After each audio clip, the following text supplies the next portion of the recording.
నేను చెప్పేటువంటి ఈ 3 రాశులకి కుంభరాశిలో సుమారుగా పంచగ్రహ కూటమి ఏర్పడబోతుంది.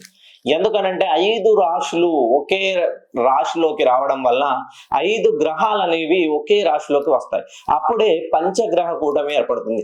ఈ పంచగ్రహ కూటమి కారణంగా నేను చెప్పేటువంటి 3 రాశులకి అద్భుతమైనటువంటి ఆర్థిక యోగం లభించబోతుంది. ఎవరైతే ధనస్సు రాశిలో జన్మించారో, కుంభ రాశిలో జన్మించారో మరియు మిథున రాశిలో జన్మించిన వాళ్ళకి, ఈ 3 రాశుల్లో జన్మించిన వాళ్ళకి యోగం లభించబోతుంది.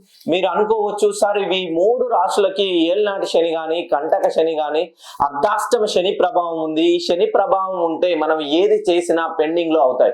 ఎప్పుడైతే కష్టపడితేనే ఆ కష్టానికి తగ్గట్టుగా ప్రతిఫలం అనేది ఉంటుంది. మనం ఇంట్లో కూర్చుంటే, తిని కూర్చుంటే కొండలైనా కరిగిపోతాయి. అదే కష్టపడి కొద్ది కొద్దిగా ఒక్కొక్క మెట్టు ఎక్కుతూ మనము విజయ కేతనాన్ని ఎగరేయవచ్చు.